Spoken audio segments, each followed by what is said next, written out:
Welcome to all. ഇന്ന് നമുക്ക് PSC കുറച്ച് നാളുകളായിട്ട് ചോദിക്കുന്ന കുറച്ച് ക്വസ്റ്റ്യൻസ് ഉണ്ട് അല്ലേ, ആവർത്തിക്കുന്ന കുറച്ച് ക്വസ്റ്റ്യൻസ് ഉണ്ട്.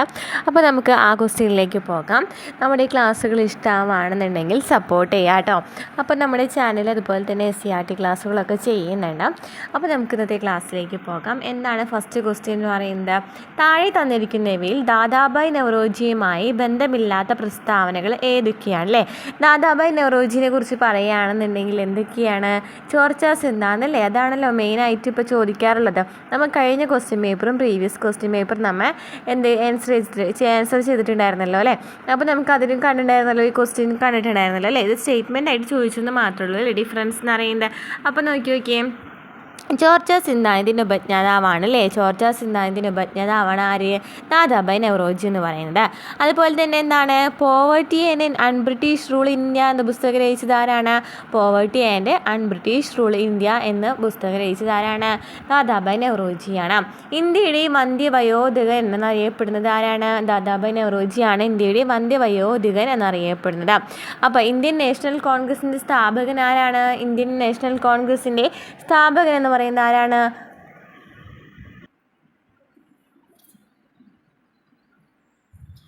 A.O. ഹ്യൂം ആണ് അല്ലേ ഇന്ത്യൻ നാഷണൽ കോൺഗ്രസിൻ്റെ സ്ഥാപകൻ എന്ന് പറയുന്നത്.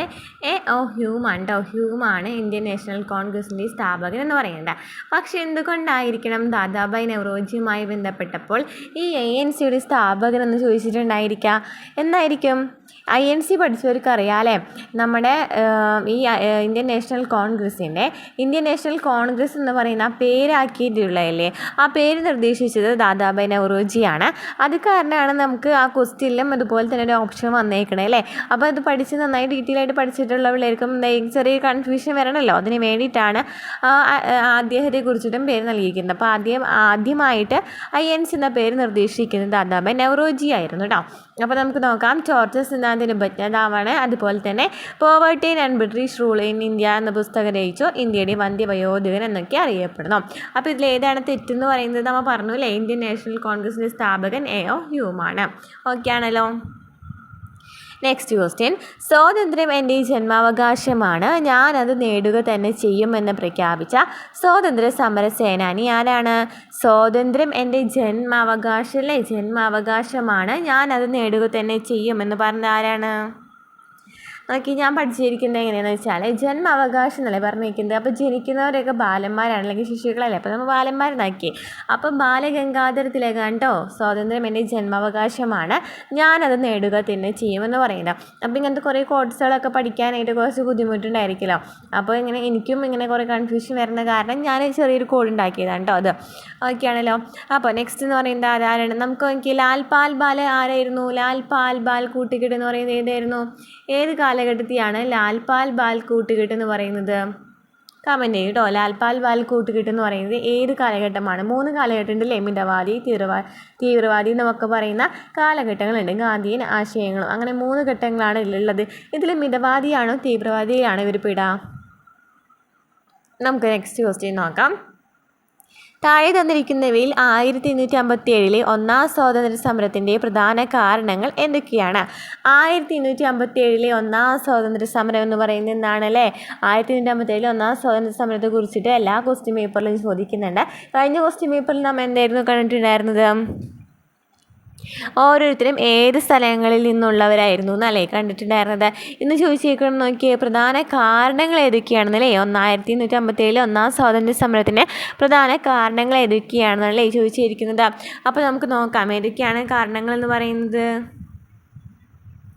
കർഷകരുടെ ദുരിതങ്ങളുണ്ടായിരുന്നു, കരകൗശല തൊഴിലാളികളുടെ ദാരിദ്ര്യം, രാജാക്കന്മാരുടെ പ്രശ്നങ്ങൾ, ശിപായിമാരുടെ ദുരിതങ്ങൾ എന്നിവയൊക്കെ ഒന്നാം സ്വാതന്ത്ര്യ സമരത്തിൻ്റെ കാരണങ്ങളായിരുന്നു കേട്ടോ. കർഷകരുടെ ദുരിതങ്ങൾ, കരകൗശല തൊഴിലാളികളുടെ ദാരിദ്ര്യം, രാജാക്കന്മാരുടെ പ്രശ്നങ്ങൾ, ശിപായിമാരുടെ ദുരിതങ്ങളൊക്കെ 1857 ഒന്നാം സ്വാതന്ത്ര്യ സമരത്തിൻ്റെ കാരണങ്ങളായിരുന്നു. അപ്പോൾ D ആണ്ടോ ഇവയെല്ലാം ശരിയാണ്ടോ. Next question. ക്വിറ്റ് ഇന്ത്യ സമരനായിക എന്ന് ഗാന്ധിജി വിശേഷിപ്പിച്ചത് ആരെയാണ്?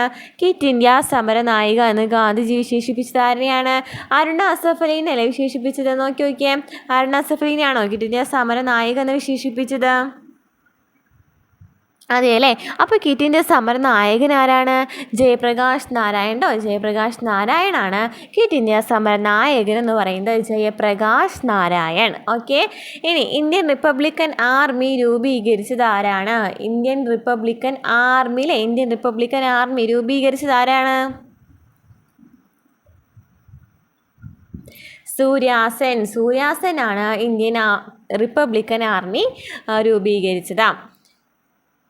നെക്സ്റ്റ് ക്വസ്റ്റ്യൻ, താഴെ കൊടുത്തിരിക്കുന്നവയിൽ മലബാർ കലാപവുമായി ബന്ധപ്പെട്ട പ്രസ്താവനകൾ ഏതൊക്കെയാണ്? അല്ലേ, മലബാർ കലാപത്തെക്കുറിച്ചിട്ട് നമുക്ക് കഴിഞ്ഞ ഏതൊരു ക്വസ്റ്റ്യൻ പേപ്പർ നമ്മൾ ചെയ്തപ്പോൾ കണ്ടിരുന്നു അല്ലേ. മലബാർ കലാപത്തിൻ്റെ ഡേറ്റ് ആയിരുന്നു അല്ലേ ചോദിച്ചിട്ടുണ്ടായിരുന്നത്. ഏത് വർഷമായിരുന്നു എന്നായിരുന്നു ചോദിച്ചിട്ടുണ്ടായിരുന്നത്. ഇപ്പോൾ എന്താ ചോദിച്ചേക്കുന്നത്? മലബാർ കലാപത്തെക്കുറിച്ച് ഡീറ്റെയിൽ ആയിട്ട് അങ്ങോട്ട് ചോദിക്കുകയാണല്ലേ. മാപ്പിള കലാപങ്ങൾ എന്നായിരുന്നോ മലബാർ കലാപങ്ങൾ അറിയപ്പെട്ടിരുന്നത്? ആണോ?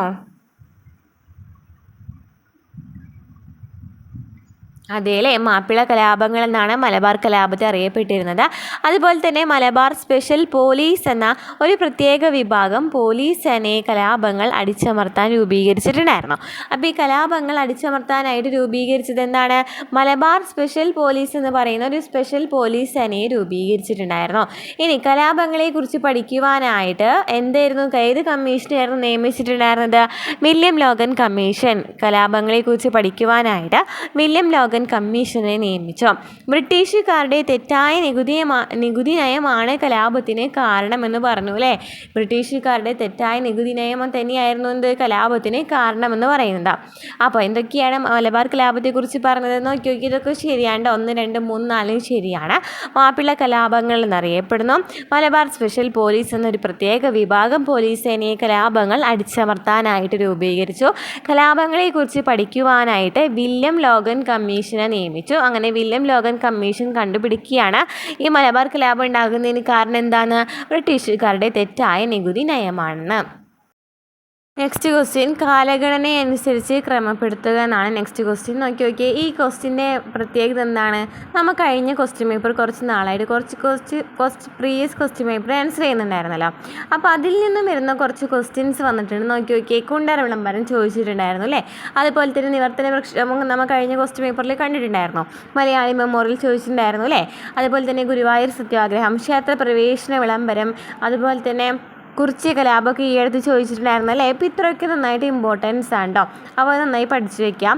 അതുപോലെ തന്നെ വൈക്കം സത്യാഗ്രഹത്തെക്കുറിച്ച് ചോദിച്ചിട്ടുണ്ടായിരുന്നു. അപ്പോൾ നോക്കി, കുണ്ടറ വിളംബരം നടന്നത് എന്നാണ്? 1809 അല്ലേ. 1809 ജനുവരി 11 അല്ലേ കുണ്ടറ വിളംബരം നടന്നത്. നിവർത്തന പ്രക്ഷോഭം 1932 അല്ലേ. 1932 നിവർത്തന പ്രക്ഷോഭം നടക്കുന്നത്. മലയാളി മെമ്മോറിയൽ എന്നാണ്? 1891 അല്ലേ. മലയാളി മെമ്മോറിയൽ 1891. ഗുരുവായൂർ സത്യാഗ്രഹം 1931 അല്ലേ ഗുരുവായൂർ സത്യാഗ്രഹം നടക്കുന്നത്. അപ്പോൾ നോക്കി, കുണ്ടറ വിളംബരം നമ്മൾ പറഞ്ഞു അല്ലേ, 1 പറഞ്ഞു അല്ലേ. കുണ്ടറ വിളംബരം എന്ന് പറയുന്നതാണ് ഫസ്റ്റ് വരുന്നത്. അപ്പോൾ ഇവിടെ എല്ലാത്തിലും 1 വന്നിട്ടുണ്ട് അല്ലേ. 1 ഇതിലും വന്നിട്ടുണ്ട്, ഇതിലും വന്നിട്ടുണ്ട്. ഓക്കെ. രണ്ടാമത് നോക്കി, ഇയർ 1891 മലയാളി മെമ്മോറിയലാണ്. അപ്പോൾ 1, 3 ആണല്ലേ വരുന്നത്. 1, 3 വന്നു. പിന്നെ നെക്സ്റ്റ് നോക്കി, ഗുരുവായൂർ സത്യാഗ്രഹം അല്ലേ 1931 നടക്കുന്നത്. അപ്പോൾ ഗുരുവായൂർ സത്യാഗ്രഹം 4 വന്നു. അതുപോലെ തന്നെ നിവർത്തന പ്രക്ഷോഭം 1932. അപ്പോൾ ഇതല്ലേ ആൻസർ വരുന്നത്. അപ്പോൾ ഇത് പഠിച്ചു വയ്ക്കാം കേട്ടോ. കുണ്ടറ വിളംബരം 1809, നിവർത്തന പ്രക്ഷോഭം 1932, മലയാളി മെമ്മോറിയൽ 1891, ഗുരുവായൂർ സത്യാഗ്രഹം 1931. ഒക്കെയാണല്ലോ. നെക്സ്റ്റ് നോക്കിയേ, ഓരോ നവോത്ഥാന നായകന്മാരെക്കുറിച്ചും അവരുടെ സംഘടനകളെക്കുറിച്ചും ചോദിച്ചിട്ടുണ്ട് അല്ലേ. അപ്പോൾ നമ്മൾ കഴിഞ്ഞ ക്വസ്റ്റ്യൻ പേപ്പറിൽ കണ്ടിട്ടുണ്ടായിരുന്നു അല്ലേ. കഴിഞ്ഞ 3-4 ക്വസ്റ്റ്യൻ പേപ്പറിൽ നമ്മൾ കണ്ടിട്ടുണ്ടായിരുന്നു. സെയിം ഒരാളെ കുറിച്ച് ചോദിച്ചിട്ടുണ്ടായിരുന്നല്ലോ. ആരായിരുന്നു? EV രാമസ്വാമി നായ്ക്കറിനെ കുറിച്ച് ചോദിച്ചിട്ടുണ്ടായിരുന്നല്ലോ അല്ലേ. അപ്പോൾ നോക്കി ഇതിൽ ചോദിച്ചിട്ടുള്ളത് ആരെക്കുറിച്ചൊക്കെയാണ്? അയ്യങ്കാളി, അതുപോലെ തന്നെ പൊയ്കയിൽ ശ്രീ കുമാര ഗുരുദേവൻ, വാഗ്ഭടാനന്ദൻ, വൈകുണ്ഠസ്വാമികളെ കുറിച്ചിട്ടൊക്കെയാണ് അല്ലേ ചോദിച്ചിരിക്കുന്നത്.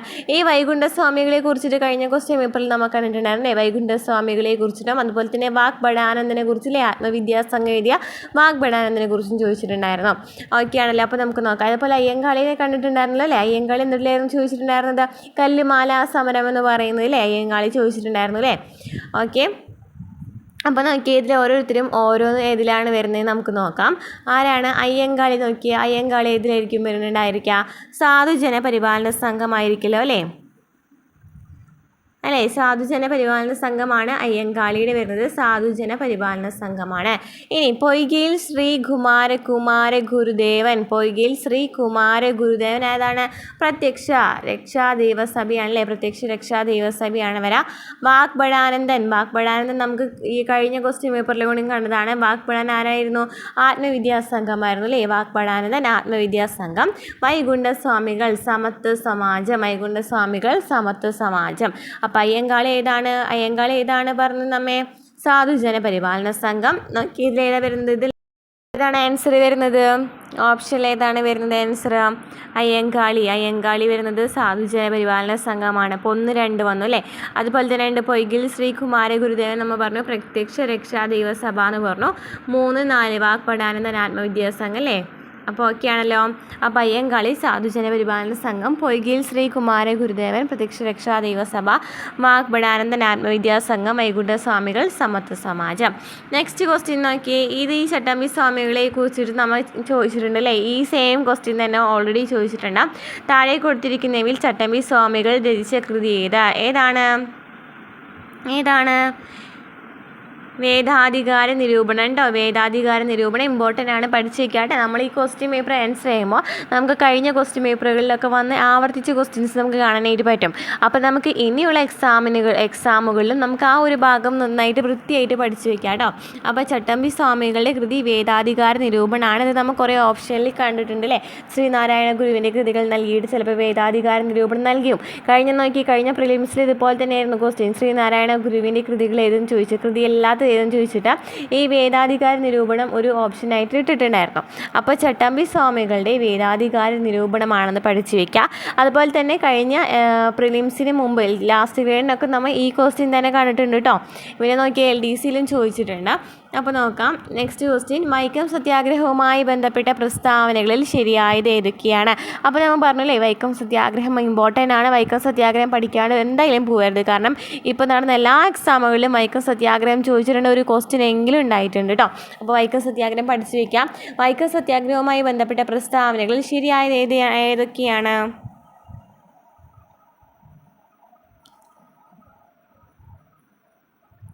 സഞ്ചാര സ്വാതന്ത്ര്യത്തിനായിട്ട് കേരളത്തിൽ നടന്ന ആദ്യത്തെ പ്രക്ഷോഭമാണ് വൈക്കം സത്യാഗ്രഹം അല്ലേ? വൈക്കം ക്ഷേത്രത്തിലേക്ക് പോകുന്നതിൽ വൈക്കം ക്ഷേത്രത്തിന് മുമ്പിൽ കൂടെ പോകണമെന്ന് പറഞ്ഞിട്ട് നടത്തിയിട്ടുള്ളൊരു സത്യാഗ്രഹമായിരുന്നു എന്തെന്ന് പറയുന്നത്?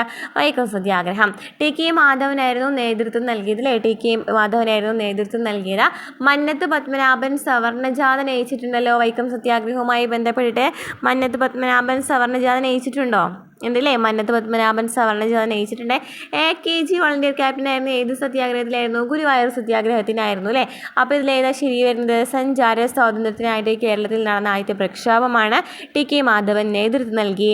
മന്നത്ത് പത്മനാഭൻ സവർണജാഥ നയിച്ചു. 1, 2, 4 അല്ലേ ശരി വരുന്നത്. നെക്സ്റ്റ്, ഇന്ത്യൻ ഭരണഘടന ഔദ്യോഗികമായി നിലവിൽ വന്ന വർഷം ഏതാണ്? അറിയാവുന്നതാണല്ലോ അല്ലേ?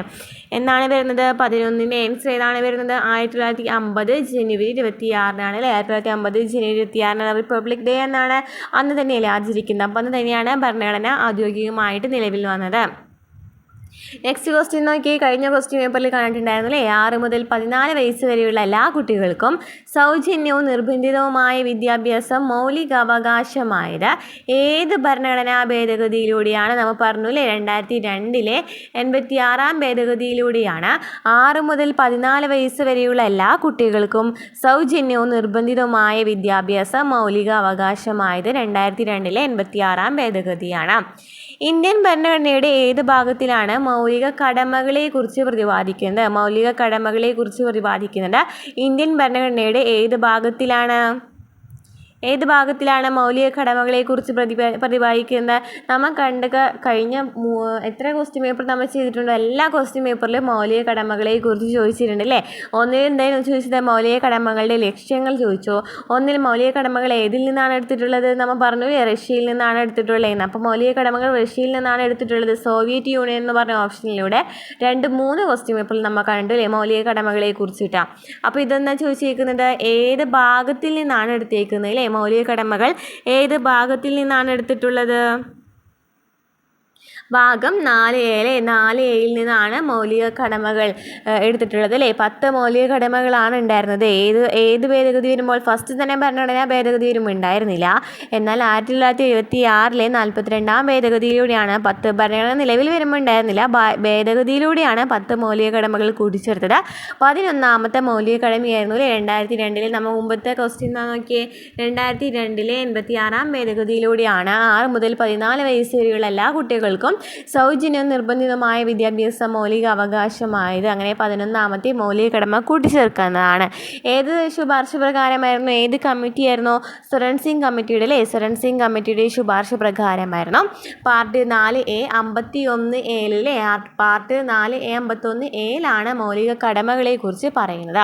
നെക്സ്റ്റ് ക്വസ്റ്റ്യൻ, ഇന്ത്യൻ ഭരണഘടന ഉറപ്പു നൽകുന്ന മൗലിക അവകാശങ്ങളിൽ ഉൾപ്പെടാത്തത് ഏത്? ഇതെല്ലാവർക്കും കിട്ടുന്ന ക്വസ്റ്റ്യൻ ആണല്ലോ. നമ്മളെല്ലാം ക്വസ്റ്റ്യൻ പേപ്പറിലും കാണല്ലേ, സിമ്പിളായ ഒരു ക്വസ്റ്റ്യൻ ഇടുന്നുണ്ട്. ഏതാണ്? സ്വത്തവകാശം ഇല്ല അല്ലേ, സ്വത്തവകാശം ഇല്ല. സ്വത്തവകാശം എന്ന് പറയുന്നത് മൗലിക അവകാശങ്ങളിൽ നിന്ന് എടുത്തു മാറ്റിയില്ലേ. ഏത് ഭേദഗതി പ്രകാരം? 1978 44-ാം ഭേദഗതി പ്രകാരം. ഏതിലേക്ക് മാറ്റിയത്?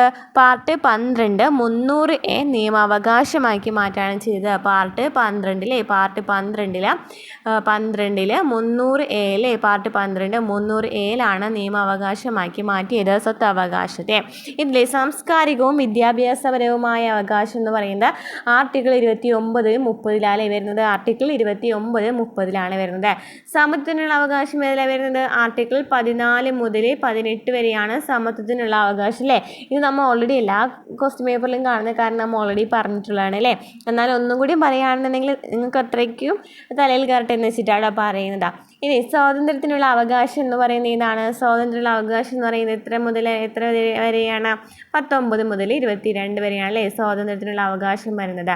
അപ്പോൾ 14 മുതൽ 18 വരെ സമത്വത്തിനുള്ള അവകാശം, സ്വാതന്ത്ര്യത്തിനുള്ള അവകാശം 19 മുതൽ 22 വരെ. അതുപോലെ തന്നെ പിന്നെ എത്രയാണ് വരുന്നത്? 23 24 23 ചൂഷണത്തിനെതിരായുള്ള അവകാശം. 25 മുതൽ 28 വരെ മതസ്വാതന്ത്ര്യത്തിനുള്ള അവകാശം. ഇത് നമ്മൾ പറഞ്ഞല്ലേ 29 30 നമ്മൾ പറഞ്ഞല്ലോ സാംസ്കാരികം വിദ്യാഭ്യാസപരമായ അവകാശം. അതുപോലെ തന്നെ 32 ഏതാണ് വരുന്നത്? ഭരണഘടനാപരമായ പരിഹാരങ്ങൾക്കുള്ള അവകാശം അല്ലേ. ആർട്ടിക്കിൾ 32 വേറൊരു പ്രത്യേകതയുണ്ടല്ലോ. ആരാണ്? ഡോക്ടർ BR അംബേദ്കർ ഹൃദയവും ആത്മാവെന്ന് വിശേഷിപ്പിച്ചത്. ഏത് ഭരണഘടന ആർട്ടിക്കിളിനെയാണെന്ന് ചോദിച്ചാൽ ആർട്ടിക്കിൾ 32 ആണല്ലേ. ആർട്ടിക്കിൾ 32 പ്രകാരം സുപ്രീം കോടതിക്കാണല്ലേ റിട്ട് പുറപ്പെടുവിക്കാനുള്ള അധികാരം എന്ന് പറയുന്നത്. ഓക്കെ, താഴെ കൊടുത്തിരിക്കുന്നവയിൽ എഴുതപ്പെടാത്ത ഭരണഘടനയുള്ളത് ഏത് രാജ്യത്തിനാണ്? എഴുതപ്പെടാത്ത ഭരണഘടനയുള്ളത് നോക്കിയേ. ബ്രിട്ടൻ, ന്യൂസിലാൻഡ്, ഇസ്രായേൽ എന്നിവയ്ക്കൊക്കെ എഴുതപ്പെടാത്ത ഭരണഘടനയുണ്ടോ? ബ്രിട്ടൻ, ന്യൂസിലാൻഡ്, ഇസ്രായേൽ എന്നീ 3 രാജ്യങ്ങൾക്കും എന്താണ് എഴുതപ്പെടാത്ത ഭരണഘടനയാണുള്ളത്? ബ്രിട്ടൻ, ന്യൂസിലാൻഡും ഇസ്രായേലും. ഇന്ത്യ, ബ്രസീൽ, ഓസ്ട്രേലിയ എന്നിവയ്ക്ക് എന്താണ് എഴുതപ്പെട്ട ഭരണഘടനയാണ്? ഇന്ത്യയും ബ്രസീലും ഓസ്ട്രേലിയയും. അമേരിക്കയിലെ ഇപ്പോഴത്തെ സുപ്രീം കോടതി ചീഫ് ജസ്റ്റിസ് ആരാണ്? കമൻറ്റ് ചെയ്തോ. ഇപ്പോഴത്തെ സുപ്രീം കോടതി ചീഫ് ജസ്റ്റിസ് ആരാന്നുള്ളത്. ആ ഒരു ടൈമിൽ ആരായിരുന്നു? DY ചന്ദ്രചൂഡായിരുന്നു. അതുപോലെ തന്നെ നിലവിലെ ലോക്സഭാ സ്പീക്കർ ആരാണ്?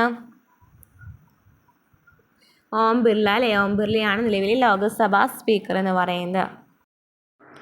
നെക്സ്റ്റ് ക്വസ്റ്റ്യൻ നോക്കിയേ. വീണ്ടും നദിയുമായിട്ട് ചോദിച്ചിരിക്കുകയാണ് അല്ലേ. ഗംഗാ നദിയുമായി ബന്ധപ്പെട്ട ശരിയായ പ്രസ്താവനകൾ ഏതൊക്കെയാണ്?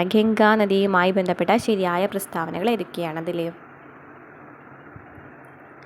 ഗാംഗ്ടോക്ക് ഗംഗയുടെ പോഷക നദിയാണ്. അപ്പോൾ ഗംഗാ നദിയുമായി ബന്ധപ്പെട്ട ശരിയായ പ്രസ്താവന എന്ന് പറയുന്നത് D ആണ് അല്ലേ. ഗാംഗ്ടോക്ക് ഗംഗയുടെ പോഷക നദിയാണ്. അപ്പോൾ ഗംഗയുടെ പോഷക നദി എന്ന് പറയുന്നത് ഗാംഗ്ടോക്ക് ആണെന്ന് പറഞ്ഞിട്ട് അത് ശരി പറയുന്നത്. നെക്സ്റ്റ് നോക്കിയേ. വെള്ളവും വളവും കണികാരൂപത്തിൽ ഡ്രിപ്പറുകളിലൂടെ നൽകുന്ന രീതി ഏതാണ്? നമ്മൾ കഴിഞ്ഞ SCERT ചാപ്റ്ററിൽ നമ്മൾ കണ്ടിട്ടുണ്ടായിരുന്നു. വെള്ളവും വളവും കണികാരൂപത്തിൽ ഡ്രിപ്പറുകളിലൂടെ നൽകുന്ന രീതി എന്ന് പറയുന്നത് ഏതായിരുന്നു? ഡ്രിപ്പറുകളിലൂടെ ഭയങ്കര ഡ്രോപ്സ് ആയിട്ട് നൽകുന്നതെന്നൊക്കെ പറഞ്ഞിട്ടുണ്ടായിരുന്നു അല്ലേ. ഏതായിരുന്നു ആ രീതി എന്ന് പറയുന്നത്? ഫെർട്ടിഗേഷൻ അല്ലേ. ഫെർട്ടിഗേഷനായിരുന്നു. വെള്ളവും വളവും കണികാരൂപത്തിൽ ഡ്രിപ്പറിലൂടെ നൽകുന്ന രീതിയാണ് ഫെർട്ടിഗേഷൻ എന്ന് പറയുന്നത്. മൺസൂണിൻ്റെ പിൻവാങ്ങൽ കാലം അറിയപ്പെടുന്നത് ഏതാണ്? വടക്ക് കിഴക്കൻ മൺസൂൺ കാറ്റുകളാണല്ലേ. തെക്ക് പടിഞ്ഞാറൻ മൺസൂൺ കാറ്റുകളെയാണ് നമ്മൾ എന്ന് പറയുന്നത് കാലവർഷം ആരംഭിക്കുന്നത് അല്ലേ. എന്നാൽ കാലവർഷത്തിൻ്റെ മൺസൂണിൻ്റെ പിൻവാങ്ങൽ കാലം എന്നറിയപ്പെടുന്നത് വടക്ക് കിഴക്കൻ മൺസൂൺ കാറ്റുകളാണ്. താഴെ തന്നിരിക്കുന്ന പ്രസ്താവനയിൽ ശരിയല്ലാത്തത് ഏതാണ്? താഴെ തന്നിരിക്കുന്ന പ്രസ്താവന നോക്കിയൊക്കെ അതിലേതാണ് ശരിയല്ലാത്തത്? വീണ്ടും നദികളിലെ കേരളത്തിലെ നദികളെ കുറിച്ചിട്ടാണ് ചോദിച്ചിരിക്കുന്നത്.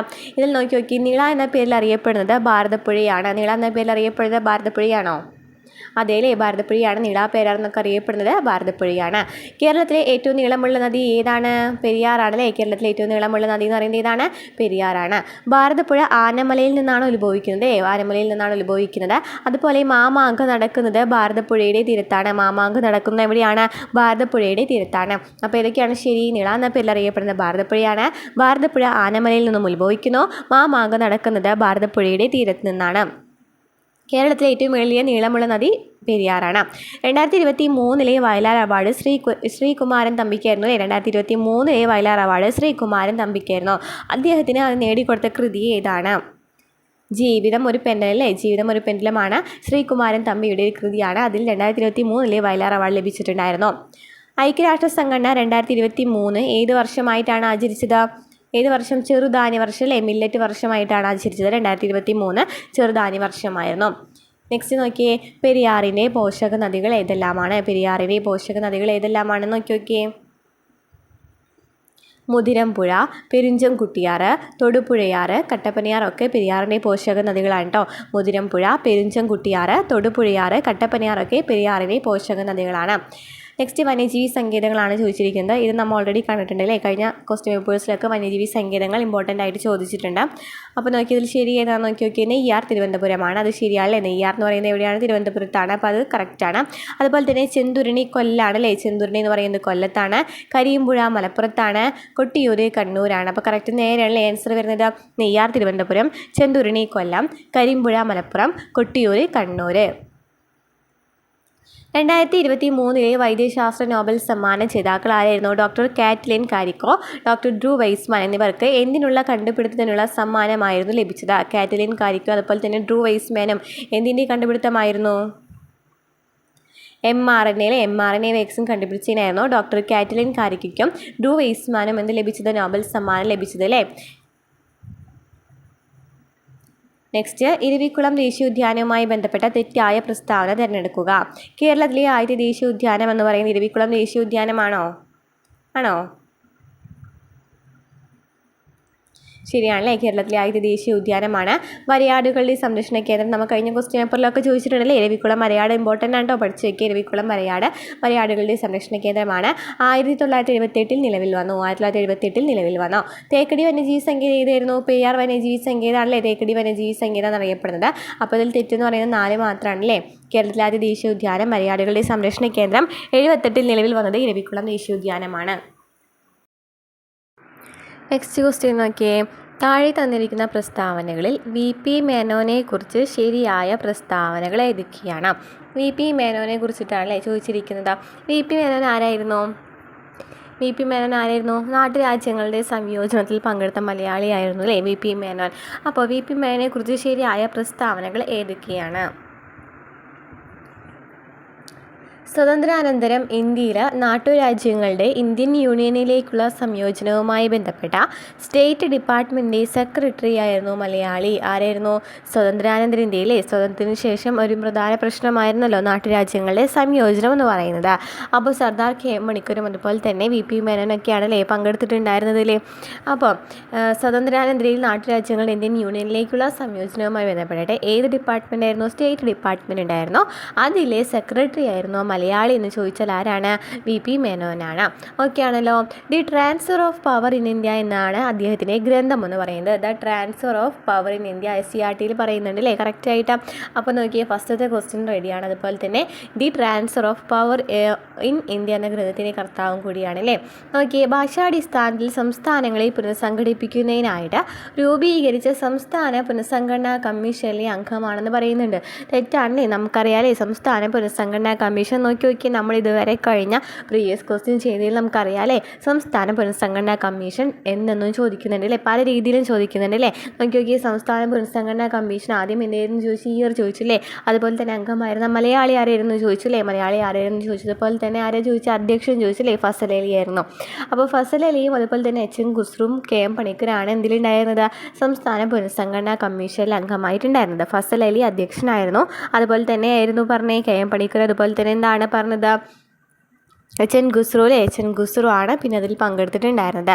മലയാളി ചോദിക്കുകയാണെന്നുണ്ടെങ്കിൽ ആരാണ്, കെ എം പണിക്കരാണല്ലേ. നെക്സ്റ്റ് ക്വസ്റ്റ്യൻ എന്താണ്, താഴെ തന്നിരിക്കുന്നവയിൽ 1961 വരെ പോർച്ചുഗലിൻ്റെ അധീനതയിലായിരുന്ന പ്രദേശം ഏതാണ് അല്ലേ. പോർച്ചുഗലിൻ്റെ അധീനതയിലായിരുന്നത് ഏതൊക്കെയാണ്, പോർച്ചുഗലിൻ്റെ അധീനതയിലായിരുന്നത് ഗോവ അല്ലേ, ഗോവയും ദാമന്തിയുമാണ് ഇതിൻ്റെ കീഴിൽ പോർച്ചുഗലിൻ്റെ കീഴിലായിരുന്നത്. ഓക്കെ, പോണ്ടിച്ചേരി, മാഹി, കാരക്കൽ, യാനം എന്നിവയൊക്കെ ഏതിൻ്റെ കീഴിലായിരുന്നു, ഫ്രഞ്ചിൻ്റെ കീഴിലായിരുന്നു അല്ലേ. പോണ്ടിച്ചേരി, മാഹി, കാരക്കൽ, യാനം എന്നിവയൊക്കെ എന്തിൻ്റെ കീഴിലായിരുന്നു, ഫ്രഞ്ചിൻ്റെ കീഴിലായിരുന്നു. ഓക്കെ ആണല്ലോ. നെക്സ്റ്റ് ക്വസ്റ്റ്യൻ, ഇന്ത്യയിലെ ആദ്യത്തെ റോക്കറ്റ് വിക്ഷേപണ കേന്ദ്രമായ തുമ്പ ബഹിരാകാശ ഗവേഷണ കേന്ദ്രത്തിൻ്റെ ശില്പി ആരാണ്. ഇന്ത്യയിലെ ആദ്യത്തെ റോക്കറ്റ് വിക്ഷേപണ കേന്ദ്രമായ റോക്കറ്റ് വിക്ഷേപണ കേന്ദ്രം ഏതാണ്, തുമ്പയാണ് അല്ലേ. തുമ്പ ബഹിരാകാശ ഗവേഷണ കേന്ദ്രമാണ് അല്ലേ. എവിടെയാണ് തുമ്പ സ്പേസ് സെൻ്റർ സ്ഥിതി ചെയ്യുന്നത്, തിരുവനന്തപുരത്താണ് അല്ലേ. അപ്പോൾ അതിൻ്റെ പേരെന്താണ്, അതേ പേര് തുമ്പ ബഹിരാകാശ ഗവേഷണത്തിന് ഒരു പേര് നൽകിയിട്ടുണ്ടായിരുന്നു അദ്ദേഹത്തിൻ്റെ സ്മരണാർത്ഥം. അതുപോലെ തന്നെ എന്താണ് ആ കേന്ദ്രത്തിൻ്റെ ശില്പി ആരായിരിക്കും, വിക്രം സാരാഭായി ആണ് ആദ്യത്തെ റോക്കറ്റ് വിക്ഷേപണ കേന്ദ്രമായ തുമ്പ ബഹിരാകാശ ഗവേഷണ കേന്ദ്രത്തിൻ്റെ പേരെന്ന് പറയുന്നത് എന്താണ്, വിക്രം സാരാഭായി സ്പേസ് സെൻ്റർ തന്നെയാണ് കേട്ടോ. അപ്പോൾ അദ്ദേഹമാണ് കേന്ദ്രത്തിൻ്റെ ശില്പി എന്ന് പറയുന്നത്. ഓക്കെ, ഏത് രാജ്യത്തിൻ്റെ സാങ്കേതിക സഹായത്തോടെയാണ് 1964 ബൊക്കാറോ സ്റ്റീൽ പ്ലാന്റ് ഇരുമ്പുരുക്ക് ശാല ആരംഭിച്ചത്. ബൊക്കാറോ സ്റ്റീൽ പ്ലാന്റ് സ്ഥാപിതമായത് 1964 അത് ഏത് ഇരുമ്പുരുക്ക് ശാലയുടെ കീഴിലായിരുന്നു, ഏത് ഇരുമ്പുരുക്ക് ശാലയായിരുന്നു അത് ആരംഭിച്ചത്, റഷ്യയായിരുന്നു ആരംഭിച്ചത്. ഏത് സംസ്ഥാനത്തായിരുന്നു, എവിടെയായിരുന്നു, ജാർഖണ്ഡിലായിരുന്നു അല്ലേ. ജാർഖണ്ഡിലായിരുന്നു ബൊക്കാറോ സ്റ്റീൽ പ്ലാന്റ് സ്ഥാപിതമായത്, ജാർഖണ്ഡിലാണ്. 1964 സ്ഥാപിതമായത്. ആരുടെ സഹായത്തോടു കൂടി, റഷ്യയുടെ സഹായത്തോടു കൂടി. അപ്പോൾ റഷ്യയുടെ സഹായത്തോടു കൂടി തന്നെ വേറൊരു പ്ലാന്റും സ്ഥാപിതമായിട്ടുണ്ട് അല്ലേ. ഏതാണ്, ഭിലായ് അല്ലേ. ഭിലായ് റഷ്യയുടെ സഹായത്തോടു കൂടി സ്ഥാപിതമായതാണ്. ഏത് സംസ്ഥാനത്തായിരുന്നു ഭിലായ്, ഏത് സംസ്ഥാനത്തായിരുന്നു ഭിലായ്, ഛത്തീസ്ഗഡ് ആണ് അല്ലേ. ഭിലായ് എന്ന് പറയുന്നത് ഛത്തീസ്ഗഡിൻ്റെ സഹായത്തോടു കൂടിയിട്ടില്ലേ, ഭിലായ് എന്ന് പറയുന്നത് ഛത്തീസ്ഗഡിൻ്റെ സഹായത്തോടു കൂടിയിട്ട് സ്ഥാപിതമായതാണ്. ഓക്കെ ആണല്ലോ. ഇനി നെക്സ്റ്റ് നോക്കിയേ, ബ്രിട്ടൻ നൽകിയിട്ടുണ്ട് അല്ലേ. ആരാണ് ബ്രിട്ടൻ എന്ന് പറയുന്നത്, ഏതിലാണ്, ദുർഗാപൂർ ആണല്ലേ. ബ്രിട്ടൻ സഹായിച്ചിട്ടുണ്ട് അല്ലേ ദുർഗാപൂർ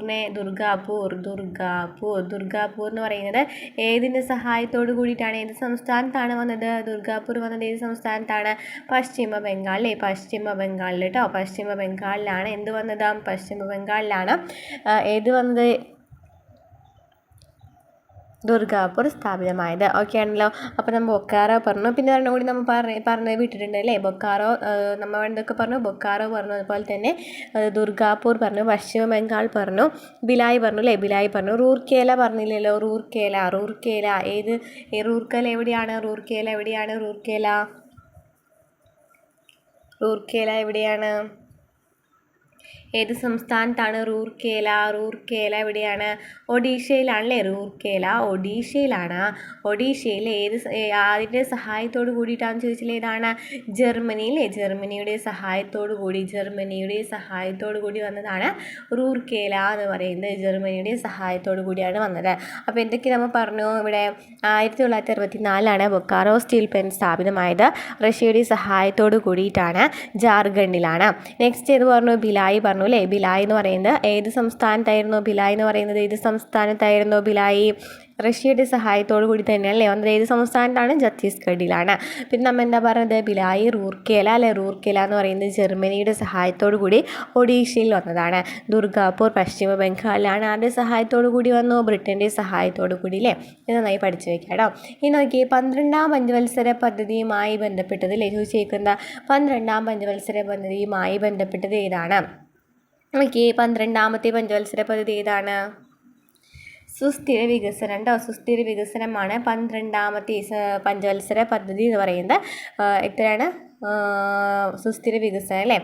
മാനവശേഷി വികസനം ഏതായിരുന്നു? മാനവശേഷി വികസനം 9 അല്ലേ. മാനവശേഷി വികസനം എന്ന് പറയുന്നത് 9ാമത്തെ പഞ്ചവത്സര പദ്ധതിയിലായിരുന്നു. അപ്പോൾ നമുക്ക് ഓരോ പഞ്ചവത്സര പദ്ധതിയും പറഞ്ഞു പോകാം. SCERTയിൽ പറഞ്ഞിട്ടുള്ള ഓരോ പഞ്ചവത്സര പദ്ധതികളുടെ ലക്ഷ്യങ്ങൾ പറഞ്ഞു പോകാം. 1ാം പഞ്ചവത്സര പദ്ധതിയുടെ ലക്ഷ്യം എന്ന് പറയുന്നത് കാർഷിക മേഖലയുടെ സമഗ്ര വികസനമാണ് കേട്ടോ. കാർഷിക മേഖലയുടെ സമഗ്ര വികസനമാണ് 1ാം പഞ്ചവത്സര പദ്ധതിയുടെ ലക്ഷ്യം എന്ന് പറയുന്നത്. 1ാം പഞ്ചവത്സര പദ്ധതി ഏത് കാലഘട്ടത്തിലായിരുന്നു? 1951, 56 കാലഘട്ടത്തിലാണ് കേട്ടോ. 1951, 56 കാലഘട്ടത്തിലാണ് എന്ത് വരുന്നത്? 1ാം പഞ്ചവത്സര പദ്ധതി വരുന്നത് അല്ലേ. ആ കാർഷിക മേഖലയുടെ സമഗ്ര വികസനമായിരുന്നു 1ാം പദ്ധതിയുടെ ലക്ഷ്യം എന്ന് പറയുന്നത്. ഓക്കെ. 2ാം പഞ്ചവത്സര പദ്ധതി എന്ന് പറയുന്നത് ഏതായിരുന്നു? 1956 മുതൽ 61 വരെയാണ്. വ്യാവസായിക വികസനമാണ് കേട്ടോ വരുന്നത്. വ്യാവസായിക വികസനമാണ് 2ാം പഞ്ചവത്സര പദ്ധതിയിൽ വരുന്നത്. 3ാം പഞ്ചവത്സര പദ്ധതി 1961 മുതൽ 66 വരെ അല്ലേ. നമ്മൾ 5 വർഷമാണല്ലേ കൂടി വരുന്നത്. 1961, 66 മുതൽ ഭക്ഷ്യസ്വയം പര്യാപ്തതയും അതുപോലെ തന്നെ സമ്പദ്ഘടനയുടെ സ്വയം പര്യാപ്തതയുമാണ് പറഞ്ഞത്. ഓക്കെ. അപ്പോൾ 1ാം പഞ്ചവത്സര പദ്ധതി നമ്മൾ പറഞ്ഞു എന്ത്? കാർഷിക മേഖലയുടെ സമഗ്ര വികസനം പറഞ്ഞു. 2ാമത് വ്യവസായത്തിന് പ്രാധാന്യം നൽകി. 3ാമത്തെ ഭക്ഷ്യസ്വയം പര്യാപ്തത അല്ലേ. 4ാം പഞ്ചവത്സര പദ്ധതിയാണ് സ്ഥിരതയോടുകൂടിയുള്ള വളർച്ച, സ്വാശ്രയത്വം എന്നിവയൊക്കെ നമുക്ക് കണ്ടല്ലേ. കഴിഞ്ഞ ക്വസ്റ്റ്യൻ പേപ്പറിൽ കണ്ടിട്ടുണ്ടായിരുന്നു. 4ാം പഞ്ചവത്സര പദ്ധതി സ്ഥിരതയോടുകൂടിയുള്ള വളർച്ച, സ്വാശ്രയത്വം. 5ാം പഞ്ചവത്സര പദ്ധതിയാണ് ദാരിദ്ര്യ നിർമ്മാർജ്ജനം. ദാരിദ്ര്യ നിർമ്മാർജ്ജനം വരുന്നത് 5ാം പഞ്ചവത്സര പദ്ധതിയിലാണ് ദാരിദ്ര്യ നിർമ്മാർജ്ജനം വരുന്നത്. 6ാം പഞ്ചവത്സര പദ്ധതി എന്ന് വെച്ചാൽ കാർഷിക വ്യവസായിക മേഖലകളുടെ അടിസ്ഥാന സൗകര്യങ്ങൾ മെച്ചപ്പെടുത്തൽ. കാർഷിക വ്യവസായ മേഖലയുടെ അടിസ്ഥാന സൗകര്യങ്ങൾ മെച്ചപ്പെടുത്തലാണ് 6ാമത്തെ പഞ്ചവത്സര പദ്ധതി. 7ാം പഞ്ചവത്സര പദ്ധതിയാണ് ആധുനികവൽക്കരണം, തൊഴിലവസരങ്ങളുടെ വർധനവ്. ആധുനികവൽക്കരണം, തൊഴിലവസരങ്ങളുടെ വർധനവ്. അപ്പോൾ നമ്മൾ എന്തൊക്കെയാണ് പറഞ്ഞത്? 1ാം പഞ്ചവത്സര പദ്ധതി കൃഷിക്ക് പ്രാധാന്യം നൽകി. 2 വ്യവസായം. 3 ഭക്ഷ്യസ്വയം പര്യാപ്തത. 4ാമത്തെ എന്ത് പറഞ്ഞു? സ്വാശ്രയത്വം അല്ലേ. സ്വാശ്രയത്വം അതുപോലെ തന്നെ സ്ഥിരതയോടുകൂടിയുള്ള വളർച്ച പറഞ്ഞു.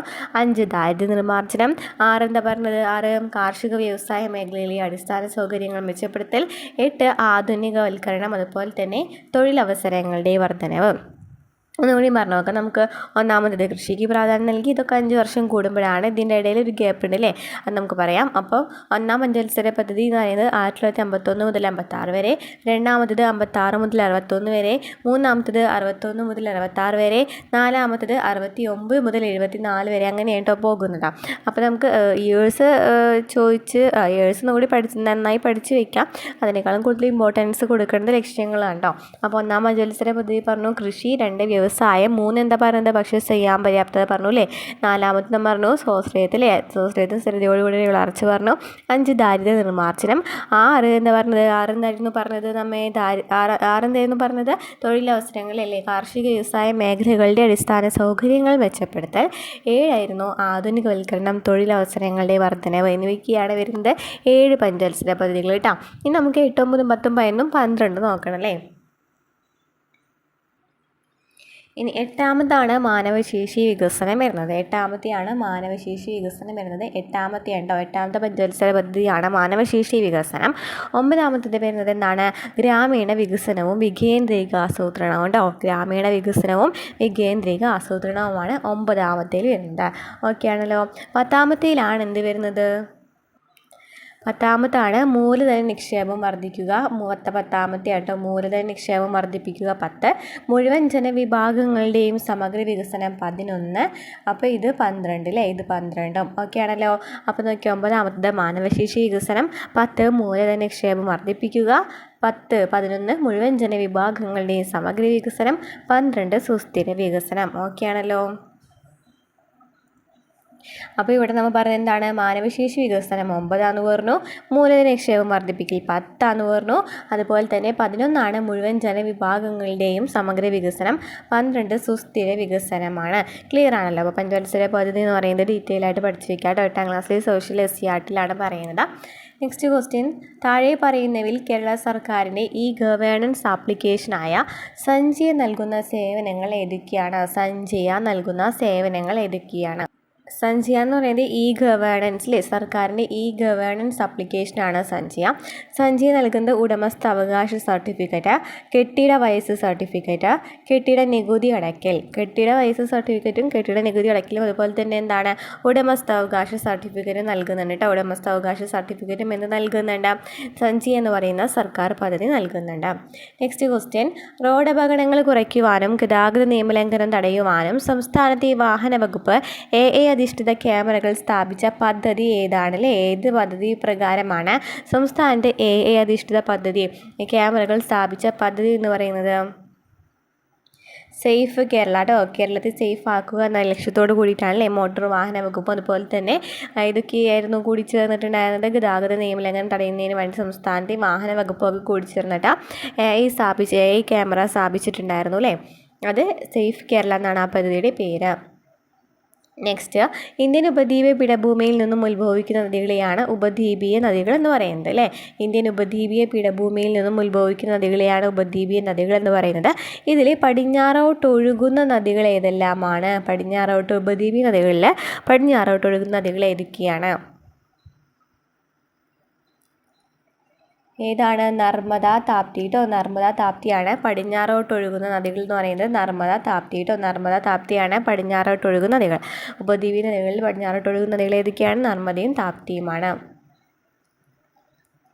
നെക്സ്റ്റ് നോക്കി, ചന്ദ്രയാൻ 1 ചോദിച്ചിട്ടുണ്ട് അല്ലേ. ചന്ദ്രയാൻ 3 നമ്മൾ കഴിഞ്ഞ 2 ക്വസ്റ്റ്യൻ പേപ്പറിലും കണ്ടിട്ടുണ്ടായിരുന്നു. ചന്ദ്രയാൻ 1 പ്രൊജക്ട് ഡയറക്ടറാണ് അണ്ണാദുരൈ. അണ്ണാദുരൈ ആരാണ്? ചന്ദ്രയാൻ 1 പ്രൊജക്ട് ഡയറക്ടറായിരുന്നു. അപ്പോൾ ചന്ദ്രയാൻ 3 പ്രൊജക്ട് ഡയറക്ടർ ആരാണ്? ചന്ദ്രയാൻ 3 പ്രൊജക്ട് ഡയറക്ടർ ആരാണ്?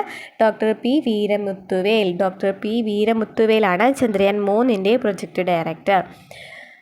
താഴെ കൊടുത്തിരിക്കുന്നവയിൽ ശരിയായ പ്രസ്താവന ഏതാണ്? കേരളത്തിൽ ഏലം വിളയുടെ വളർച്ചയ്ക്ക് ആവശ്യമായ ഭൂമിശാസ്ത്ര ഘടകം ഏതാണ്? ഏലം അല്ലേ, ഏലത്തിൻ്റെ വളർച്ചയ്ക്ക് ആവശ്യമായ ഘടകം ഏതാണ്? നമ്മൾ ഓൾറെഡി എടുത്തിട്ടുണ്ട് അല്ലേ. വിളകളും കൃഷി എന്ന് പറയുന്ന ഒരു ചാപ്റ്റർ നമ്മൾ ഓൾറെഡി എടുത്തിട്ടുണ്ട്. അപ്പോൾ അതിൽ പറയുന്നതാണ് കേട്ടോ. ഏതാണ്? നീർവാർച്ചയുള്ള മണ്ണാണ് കേട്ടോ ഏലത്തിന് വേണ്ടത്. നീർവാർച്ചയുള്ള മണ്ണാണ് ഏലത്തിന് ആവശ്യം. നെക്സ്റ്റ്, അറബിക്കടലുമായി അതിർത്തി പങ്കിടുന്ന സംസ്ഥാനങ്ങളിൽ ഉൾപ്പെടാത്തത് ഏതാണ്? അറബിക്കടലുമായിട്ട് അതിർത്തി പങ്കിടുന്ന സംസ്ഥാനങ്ങൾ ഏതൊക്കെയാണ്? ഗോവ, ആന്ധ്രാപ്രദേശ്, ഗുജറാത്ത് ഒക്കെ അറബിക്കടലുമായിട്ട് അതിർത്തി പങ്കിടുന്നവയാണ്. മഹാരാഷ്ട്ര അതിർത്തി പങ്കിടുന്നില്ല കേട്ടോ. അപ്പോൾ ഗോവ, ആന്ധ്രാപ്രദേശ്, ഗുജറാത്ത് എന്നിവയൊക്കെയാണ് അറബിക്കടലുമായിട്ട് അതിർത്തി പങ്കിടുന്നത്. ഇന്ത്യയുടെ അക്ഷാംശ സ്ഥാനം എത്രയാണ്? ഇത് നമ്മൾ കഴിഞ്ഞ ക്വസ്റ്റ്യൻ പേപ്പറിൽ കണ്ടല്ലേ. ഇന്ത്യയുടെ അക്ഷാംശ സ്ഥാനം എത്രയാണ്? 8.4 വടക്കും അതുപോലെ തന്നെ 37.6 വടക്കുമാണ് അല്ലേ. 8.4 വടക്കും അതുപോലെ തന്നെ 37.6 വടക്കുമാണ്. അപ്പോൾ ഇന്ത്യയുടെ അക്ഷാംശ സ്ഥാനം എന്ന് പറയുന്നത് 8.4, 37, 6 വടക്കാണ് കേട്ടോ.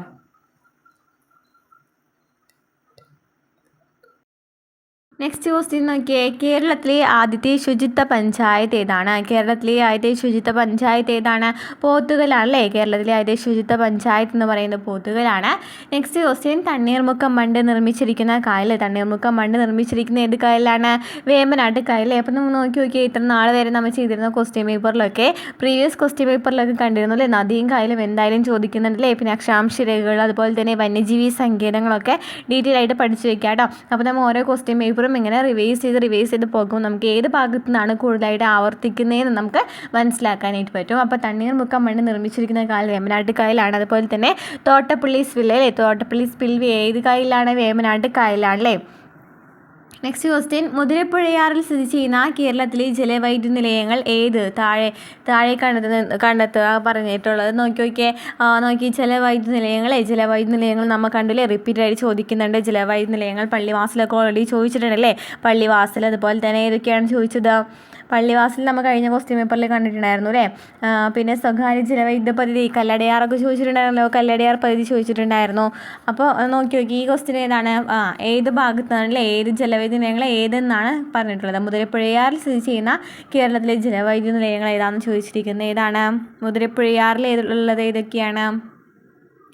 പള്ളിവാസലും ചെങ്കുളം അല്ലേ. പള്ളിവാസലും ചെങ്കുളമാണ് മുതിരപ്പുഴയാറിലുള്ളത് കേട്ടോ. മുതിരപ്പുഴയാറിലുള്ള കേരളത്തിലെ ജലവൈദ്യുത നിലയങ്ങളാണ് പള്ളിവാസലും ചെങ്കുളവും.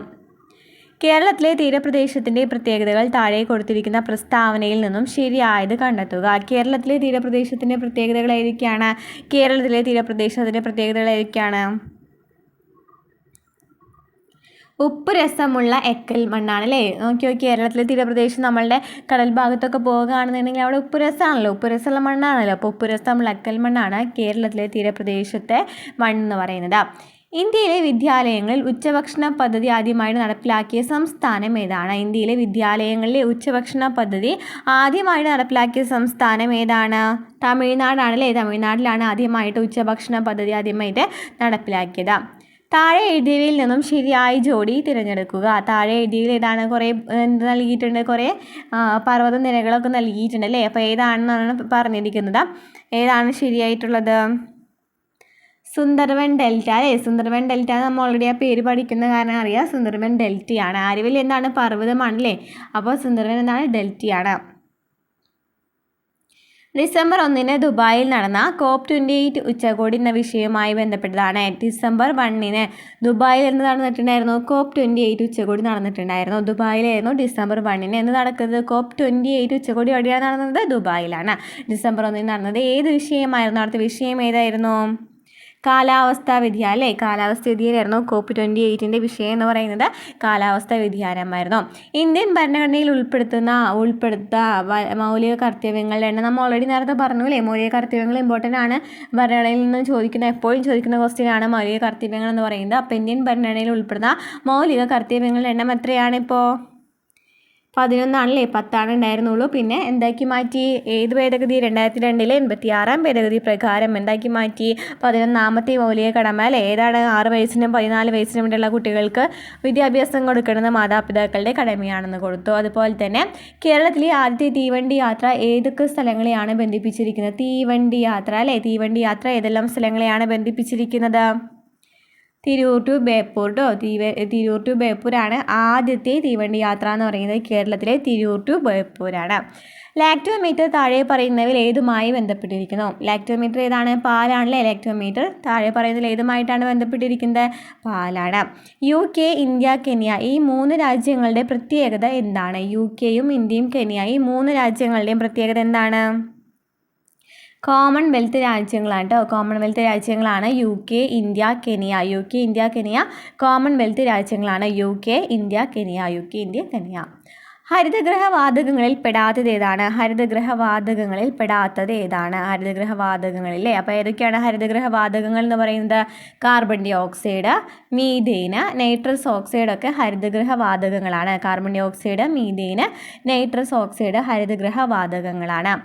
INA-യുമായി ബന്ധപ്പെട്ട നേതാക്കൾ ആരെല്ലാമാണ്? INA-യുമായി ബന്ധപ്പെട്ട നേതാക്കൾ ആരെല്ലാമാണ്? സുഭാഷ് ചന്ദ്രബോസ്, ക്യാപ്റ്റൻ ലക്ഷ്മി. സുഭാഷ് ചന്ദ്രബോസ്, ക്യാപ്റ്റൻ ലക്ഷ്മി എന്നിവരാണ് INA-യുമായി ബന്ധപ്പെട്ട നേതാക്കൾ. സുഭാഷ് ചന്ദ്രബോസ്, ക്യാപ്റ്റൻ ലക്ഷ്മി. സുഭാഷ് ചന്ദ്രബോസ്, ക്യാപ്റ്റൻ ലക്ഷ്മി. അസ്ഥികളുടെ ആരോഗ്യത്തിന് അത്യന്താപേക്ഷിതമായ ജീവകം വൈറ്റമിൻ ഏതാണ്? വൈറ്റമിനെ കുറിച്ച് നമ്മൾ ഓൾറെഡി ഡീറ്റെയിൽ ആയിട്ട് ക്ലാസ് എടുത്തിട്ടുണ്ട് കേട്ടോ. അതുപോലെ മാത്രമല്ല നമ്മൾ ഓരോ ക്വസ്റ്റ്യൻ പേപ്പർ ആൻസർ ചെയ്യുമ്പോഴും വൈറ്റമിൻസിനെ കുറിച്ച് ഡീറ്റെയിൽ ആയിട്ട് പറയുന്നുണ്ട്. അപ്പോൾ നമ്മുടെ ക്ലാസ്സുകൾ കാണുന്നവരാണെന്നുണ്ടെങ്കിൽ പെട്ടെന്ന് ഇത് ക്യാച്ച് ചെയ്യാനായിട്ട് പറ്റില്ലേ. ഓക്കെ, വൈറ്റമിൻ്റെ RCRT നമ്മൾ ഓൾറെഡി ചാപ്റ്റർ എടുത്തിട്ടുണ്ട് കേട്ടോ. അപ്പോൾ അതൊരു ടേബിൾ നൽകിയിട്ടുണ്ട്. അപ്പോൾ ആ ചാപ്റ്റർ നന്നായിട്ട് പഠിച്ച് വയ്ക്കാൻ ഞാൻ പറഞ്ഞിട്ടുണ്ടായിരുന്നു എടുത്തപ്പോൾ തന്നെ. അപ്പോൾ ഏതാണ് അസ്ഥികളുടെ ആരോഗ്യത്തിന് അത്യന്താപേക്ഷിതമായിട്ടുള്ള വൈറ്റമിൻ ഏതാണ്? അസ്ഥി എന്ന് പറയുമ്പോൾ ഏതാണ്? ജീവകം D ആണല്ലേ. ജീവകം D ആണ് അസ്ഥികളുടെ ആവശ്യത്തിന് അസ്ഥികളുടെ ഇതിന് വേണ്ടി വൈറ്റമിൻ എന്ന് പറയുന്നത് ജീവകം D ആണ്. അതിൻ്റെ അപര്യാപ്ത രോഗമാണ് കണ അല്ലെങ്കിൽ കണ എന്ന് പറയുന്നത് അല്ലേ. നമ്മൾ പഠിച്ചിട്ടുണ്ടായിരുന്നു അല്ലേ കണ എന്ന് പറയുന്നത്. വൈറ്റമിൻ D എന്ന് പറയുന്നത് പിന്നെ എന്താ? സൂര്യപ്രകാശം ഏൽക്കുമ്പോഴാണല്ലേ കിട്ടുന്നത്. പിന്നെ എന്താ പറയുന്നത്? വൈറ്റമിൻ D പാലുൽപ്പന്നങ്ങളിലൊക്കെ എന്തുണ്ട്? വൈറ്റമിൻ D ഉണ്ട്. കാൽസ്യം, ഫോസ്ഫറസ് എന്നിവയുടെ ആഗിരണത്തിനൊക്കെയാണ് ഇത് സഹായിക്കുന്നത്. എല്ലിലും പല്ലിലൊക്കെ കാണപ്പെടുന്നതാണ് വൈറ്റമിൻ D ആണ്. വൈറ്റമിൻ A എന്ന് പറയുന്നത് നിശാന്തതയാണല്ലേ. വൈറ്റമിൻ A കണ്ണുമായിട്ട് ബന്ധപ്പെട്ട രോഗമാണ് വൈറ്റമിൻ A എന്ന് പറയുന്നത്. ഇലക്കറികളൊക്കെ നന്നായിട്ട് കഴിക്കുകയാണെന്നുണ്ടെങ്കിൽ ഇതൊക്കെ പരമാവധി ഒഴിവാക്കാനായിട്ട് പറ്റും അല്ലേ. Next vitamin C. Vitamin C സ്കർവിയാണ്. അസ്കോർബിക് ആസിഡ് എന്നല്ലേ പേര് പറയുന്നത്. വൈറ്റമിൻ C എന്ന് വെച്ചാൽ എന്താണ്? ചൂടാക്കുമ്പോൾ നശിക്കുന്നതും അതുപോലെ തന്നെ എന്താണ് പച്ചക്കറികളിലും പഴങ്ങളിലൊക്കെ കാണപ്പെടുന്നത് എന്താണ് വൈറ്റമിൻ സി ആണല്ലേ, വൈറ്റമിൻ സി ആണ്. പിന്നെ വൈറ്റമിൻ സി ഉള്ളത് ഏതാണ് പഴങ്ങളിലും പച്ചക്കറികളിലൊക്കെ വൈറ്റമിൻ സി ഉണ്ട്. അതുപോലെ തന്നെ മോണയിലെ രക്തസ്രാവത്തിനൊക്കെ ഉണ്ടാവുകയാണെന്നുണ്ടെങ്കിൽ ഏതാണ് കഴിക്കണമെന്നൊക്കെ ചോദിച്ചിട്ട് കണ്ടിട്ടുണ്ട് കേട്ടോ. ഇനി വൈറ്റമിൻ ബി വായ്പുണ്ണാണല്ലേ, വൈറ്റമിൻ ബി വായ്പുണ്ണാണ്. B1 മുതൽ B7 വരെ ഉണ്ട് അല്ലേ, B12 വരെ ഉണ്ട്. അതിൽ B7 എന്ന് പറയുന്നതാണ് ബയോട്ടിൻ അല്ലെങ്കിൽ വൈറ്റമിൻ എച്ച് എന്നൊക്കെ അറിയപ്പെടുന്ന വൈറ്റമിൻ ഏതാണെന്ന് ചോദിക്കുകയാണെന്നുണ്ടെങ്കിൽ വൈറ്റമിൻ B7 ആണ് കേട്ടോ. അത് ചോദിച്ചിട്ടുണ്ട് കേട്ടോ. വൈറ്റമിൻ B7 ഒന്ന് ഡീറ്റെയിൽ ആയിട്ട് പഠിച്ചു വെക്കാം കേട്ടോ. ഇനി വിരിപ്പ്, മുണ്ടകൻ, പുഞ്ച എന്നിവ കേരളത്തിലെ ഏത് കാർഷിക വിളയുമായി ബന്ധപ്പെട്ടിരിക്കുന്നു അറിയാലേ. വിരിപ്പ്, മുണ്ടകൻ, പുഞ്ച എന്ന് പറയുന്നത് ഏതാണ്? നെല്ലാണല്ലേ, നെല്ലാണ്. വിരിപ്പ്, മുണ്ടകൻ, പുഞ്ച എന്ന് പറയുന്നത് കേരളത്തിലെ നെല്ലുമായിട്ടാണ് ബന്ധപ്പെട്ടിരിക്കുന്നത്. കേരളത്തിലെ കടുവാ സംരക്ഷണ കേന്ദ്രങ്ങളിൽ ഒന്നാണ് ഏതാണ്? കേരളത്തിലെ കടുവാ സംരക്ഷണ കേന്ദ്രം എന്ന് പറയുന്നത് പറമ്പിക്കുളമാണ്. താഴെ നൽകിയിരിക്കുന്ന പ്രസ്താവനകൾ പരിശോധിച്ച് ശരിയായവ ഏതെല്ലാം എന്ന് കണ്ടെത്തുക. ഇതൊക്കെയാണ് മനുഷ്യ ശരീരത്തിൽ. അതിനു മുമ്പ് നോക്കിയേ, ബാക്കി പറമ്പിക്കുളം എന്ന് പറയുന്നത് ഒരു വന്യജീവി കടുവാ സംരക്ഷണ കേന്ദ്രമാണ്. ബാക്കി 3 എന്താണ്? ദേശീയ ഉദ്യാനങ്ങളാണ് അല്ലേ. സൈലന്റ്വാലി, ഇരവിക്കുളം, മതികെട്ടാൻ ചോല എന്നൊക്കെ പറയുന്നത് എന്താണ്? ദേശീയ ഉദ്യാനങ്ങളാണ്. നെക്സ്റ്റ് ക്വസ്റ്റ്യൻ, താഴെ നൽകിയിരിക്കുന്ന പ്രസ്താവനകൾ പരിശോധിച്ച് ശരിയായവ ഏതെല്ലാം എന്ന് കണ്ടെത്തുക. മനുഷ്യ ശരീരത്തിൽ പദാർത്ഥ സംവഹനം നടത്തുന്നത് രക്തപര്യന വ്യവസ്ഥയാണ്. രക്തമൊക്കെ രക്തപര്യന വ്യവസ്ഥയിൽ എന്താണ് വരുന്നത്? രക്തം പ്ലാസ്മയ്ക്കല്ലേ വരുന്നത്. അപ്പം മനുഷ്യ ശരീരത്തിൽ പദാർത്ഥ സംവഹനം നടത്തുന്നത് രക്തപര്യന വ്യവസ്ഥയാണ്. രക്തപര്യന വ്യവസ്ഥയിലെ പ്രധാന ഭാഗങ്ങൾ ഏതൊക്കെയാണ്? ഹൃദയവും രക്തക്കുഴലുകളിലെ നമ്മൾ ഓൾറെഡി എടുത്തിട്ടുണ്ട് കേട്ടോ. രക്തപര്യന വ്യവസ്ഥ അതുപോലെ തന്നെ നാഡീ വ്യവസ്ഥയൊക്കെ നമ്മൾ ശ്വസനം, ദഹനം ഒക്കെ നമ്മൾ ഡീറ്റെയിൽ ആയിട്ട് പഠിച്ചു വെച്ചിട്ടുണ്ട്. അപ്പം ക്ലാസ്സുകളിൽ കാണാത്തുണ്ടെങ്കിൽ പോയി കാണാം കേട്ടോ. ഇനി മനുഷ്യ ശരീരത്തിലെ വിവിധ പ്രവർത്തനങ്ങളെ നിയന്ത്രിക്കുകയും ഏകോപിപ്പിക്കുകയും ചെയ്യുന്നതാണ് നാഡീ വ്യവസ്ഥയാണ്. മനുഷ്യ ശരീരത്തിലെ വിവിധ പ്രവർത്തനങ്ങളെ നിയന്ത്രിക്കുകയും ഏകോപിപ്പിക്കുകയും ചെയ്യുന്നത് നാഡീ വ്യവസ്ഥയാണ്. അപ്പോൾ ഇതാണ്ടോ ശരി എന്ന് പറയുന്നത്. നാഡീ വ്യവസ്ഥയിൽ കാരണം വരില്ല അല്ലേ, വരില്ല. അപ്പോൾ ബാക്കി 3 ശരി. അപ്പോൾ ഇതിൽ വരുന്നത് എന്താണ്? 1, 2, 3 ശരിയല്ലേ. 1, 2, 3 ശരിയാണ്. 4ാമത്തെ തെറ്റാണ് അല്ലേ. ഓക്കെ. നെക്സ്റ്റ് ക്വസ്റ്റ്യൻ, 2023 കേരളത്തിലെ നിപ്പ രോഗം റിപ്പോർട്ട് ചെയ്ത ജില്ല ഏതാണ്? കോഴിക്കോടാണ് അല്ലേ. ആദ്യമായിട്ട് 2023 കേരളത്തിൽ നിപ്പ രോഗം റിപ്പോർട്ട് ചെയ്തത് കോഴിക്കോടാണ്. പരിസ്ഥിതി സൗഹാർദ്ദപരമായ കീടനിയന്ത്രണ മാർഗ്ഗങ്ങളിൽ ഉൾപ്പെടാത്തത് ഏതാണ് അല്ലേ. നോക്കിയേ, മിത്രകീടങ്ങളൊക്കെ എന്താണ്? പരിസ്ഥിതി സൗഹാർദ്ദമാണ്. ജൈവ കീടനാശിനികളാണ്. വേപ്പിൻ കുരു സത്ത്, വെളുത്തുള്ളി മിശ്രിതം എന്നിവയൊക്കെ. ഉറുമ്പുപിടി എന്ന് പറയുന്നത് ഇതിൽ പെടില്ല അല്ലേ.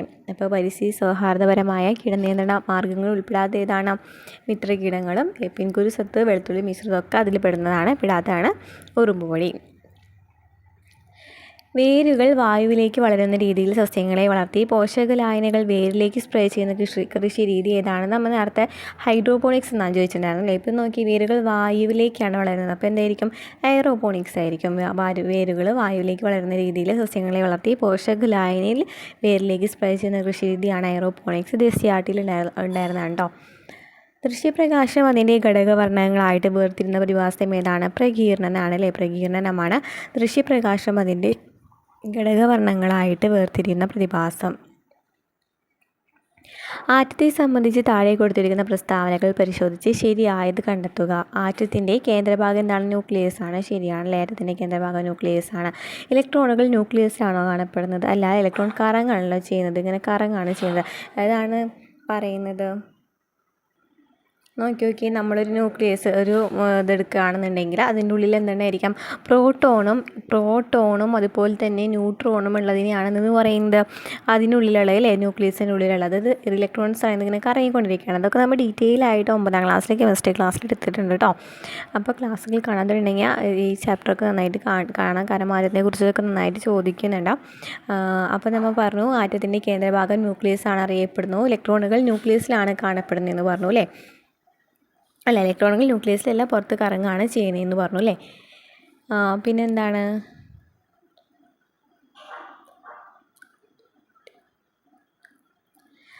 ആറ്റത്തിലെ പോസിറ്റീവ് ചാർജുള്ള കണമാണ് പ്രോട്ടോൺ. ആറ്റത്തിലെ പോസിറ്റീവ് ചാർജുള്ള കണം ഏതാണ്? പ്രോട്ടോൺ ആണ്. അതും ശരിയാണല്ലേ. ആറ്റത്തിൻ്റെ പോസിറ്റീവ് ചാർജുള്ള കണമാണ് പ്രോട്ടോൺ. ഇലക്ട്രോണിന് എന്താണ്? നെഗറ്റീവ് ചാർജാണ്. ന്യൂട്രോൺ ആണെന്നുണ്ടെങ്കിൽ എന്ത് ചാർജ് ഇല്ല അല്ലേ. താഴെ കൊടുത്തിരിക്കുന്നവയിൽ ഹൈഡ്രജൻ വാതകം ഉണ്ടാക്കുന്നത് ഏത് സന്ദർഭത്തിലാണ് ഹൈഡ്രജൻ വാതകം ഉണ്ടാകുന്നതെന്നാണ് ചോദിച്ചിരിക്കുന്നത്. നോക്കിയേ, ഹൈഡ്രജൻ വാതകം ഉണ്ടാകുന്നത് ഏതിലാണ്? ഹൈഡ്രോക്ലോറിക് ആസിഡ് സിങ്ക് ലോഹവുമായിട്ട് പ്രവർത്തിക്കുമ്പോൾ ഹൈഡ്രോക്ലോറിക് ആസിഡ് സിങ്കുമായിട്ട് പ്രവർത്തിക്കുമ്പോഴാണ് എന്തുണ്ടാകുന്നത്? ഹൈഡ്രജൻ ഉണ്ടാകുന്നത്. ഇരുമ്പിൻ്റെ അയിര് ഏതാണ്? ഇരുമ്പിൻ്റെ അയിര് ഹാമറ്റേറ്റ് അല്ലേ? ഇരുമ്പിൻ്റെ അയിര് ഹാമറ്റേറ്റ് ആണ്. ബോക്സൈറ്റ് ഏതിൻ്റെയാണ്? അലൂമിനിയത്തിൻ്റെ ആണല്ലേ. കലാമിനോ സിങ്കിൻ്റെ ആണ്. കുപ്രൈറ്റ് ഏതിൻ്റെയാണ്? കോപ്പറിൻ്റെ ആണല്ലേ. പാരപ്പറ്റിൽ വെച്ചിരിക്കുന്ന ഒരു ചെടിച്ചട്ടി താഴേക്ക് പതിക്കുമ്പോൾ അതിനുണ്ടാകുന്ന ഊർജ്ജ മാറ്റം ഏതാണ്? ചെടിച്ചട്ടി താഴേക്ക് പതിക്കുകയാണ്. അപ്പോൾ എന്താണ് സംഭവിക്കുന്നത്?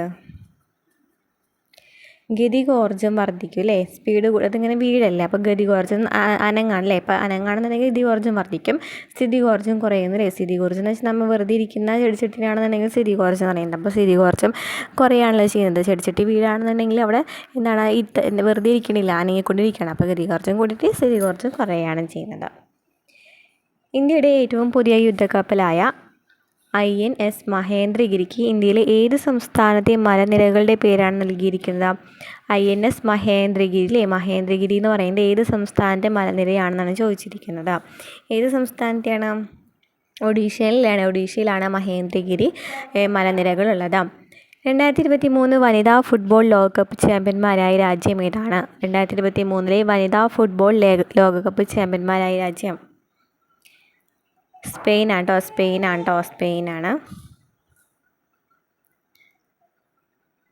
താഴെ തന്നിരിക്കുന്നവയിൽ വിസർജനാവയവം അല്ലാത്തതേത്? ഏതാണ്? ഹൃദയമാണല്ലേ. നമുക്ക് നോക്കിയാൽ അറിയാം. ശ്വാസകോശം, അതുപോലെ തന്നെ വൃക്ക, ത്വക്ക് എന്നിവയൊക്കെ എന്താണ്? വിസർജന അവയവമാണ്.